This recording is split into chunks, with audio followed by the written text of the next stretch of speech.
audiences, and so for me it actually works. Okay, it's an interesting reflection about how you build audiences. Rachel, how do you engage with various of these platforms, because you do it from, I guess, the perspective of an artistic director? My first and front line is definitely the work, the art, you know, the actual through the work that we do. But there is unquestionably, the art sits within the bigger conversation, and that's definitely where these platforms are critical to the dialogue. So the work is about getting the conversation started.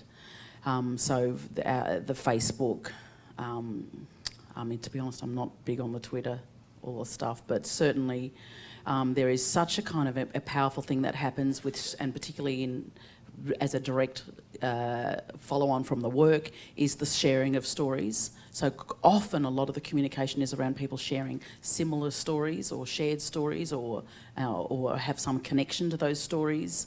I mean, the people who have come out of the woodwork to share their stories because of their connection or their cross paths with someone like Uncle Jack Charles.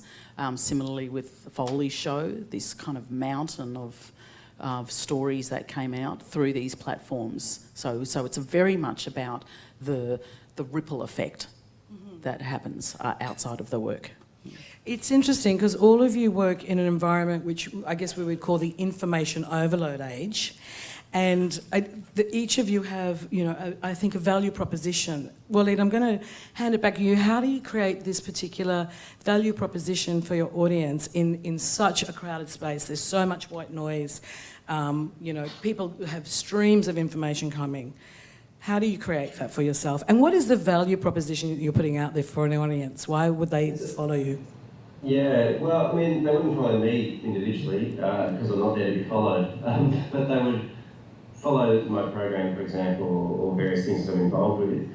And you're right, there is this issue because there's such huge overcrowding. And I guess the thing that concerns me about this, but that I think ultimately is the secret, is the projection of a personality really becomes the thing that people latch onto.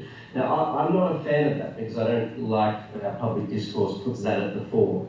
You know, this becomes something that is central to the way that we go about public discourse, but it seems to be that way.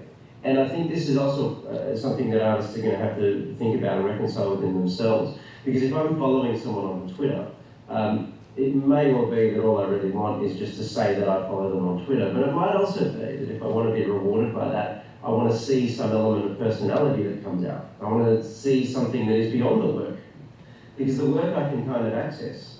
And Twitter might be something where occasionally they'll tell me about some new work I otherwise wouldn't